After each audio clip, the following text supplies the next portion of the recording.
Vous savez, quelquefois en regardant mes anciennes vidéos, je me rends compte qu'il y a certaines choses que j'ai assez mal fait, en dehors de mon jeu d'acteur. Notamment sur un point, c'est le fait de parler d'un manga qui n'a qu'un seul chapitre. C'est comme si j'ouvrais une BD et qu'au bout de 2 pages, je me décidais à faire un épisode. Ce qui, disons-le, est totalement absurde. Donc pour rattraper le coup, j'ai décidé de parler d'un manga qui avait déjà eu droit à un épisode. Salut les amis, c'est Galifan, et bienvenue dans Independia.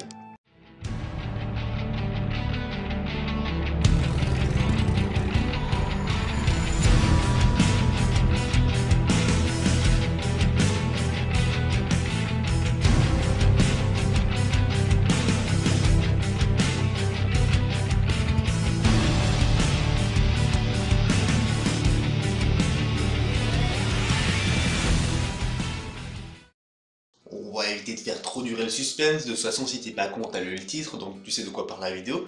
Donc on va revenir sur Haze. Même s'il a déjà eu le droit à son épisode, je vais quand même le résumer pour ceux qui n'auraient pas vu ma vidéo. Haze est un manga indépendant publié sur Manga Draft, fait par Raven Quartz. L'histoire prend place à notre époque. Lou est un jeune adolescent qui intègre le lycée Raven. Souhaitant travailler dans la police plus tard, il rejoint le CDR de son lycée, c'est-à-dire le comité directionnel de Raven. C'est la police de l'établissement quoi.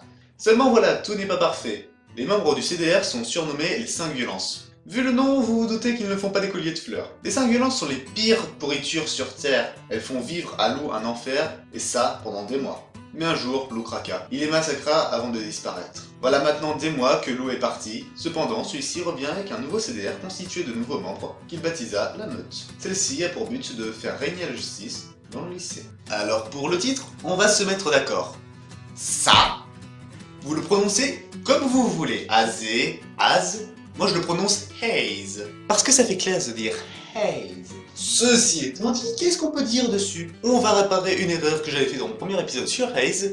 Le dessin. En effet, j'avais dit que le dessin était loin d'être à mon goût.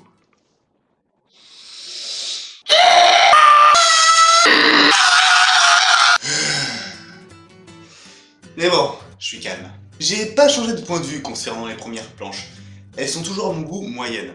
Mais quand je regarde ce qu'arrive à nous pondre Raven actuellement, c'est magnifique. J'adore le style de Raven. Il arrive à se donner un style un peu cartoon, mais qui reste vachement classe. De plus, il gère très bien les effets d'ombre et de lumière, rendant certaines planches très agréables. Mais ce qu'il y a de plus étonnant, c'est sa progression. Dites-vous bien qu'entre cette planche et cette planche, il y a juste 9 mois d'écart. Je crois que tu n'as pas bien compris. Il y a juste 9 fucking mois d'écart! C'est une progression énorme! Mais bon, dans tout ça, il y a un léger détail qui me gêne. C'est que justement, il y a un véritable écart de qualité entre le chapitre 1 et le chapitre 7. Vous avez pas l'air de voir où je veux en venir.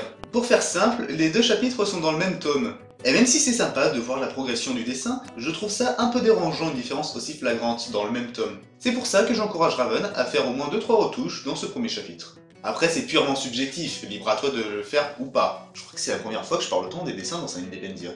Changeons de sujet, parlons des personnages. J'aime beaucoup les personnages de Haze. Certains sont clairement inspirés de légendes urbaines telles que Jack the Killer, qui est une référence à Jeff the Killer. Et certains ont des caractères que j'ai rarement vus comme le personnage de Lou que je trouve absolument génial.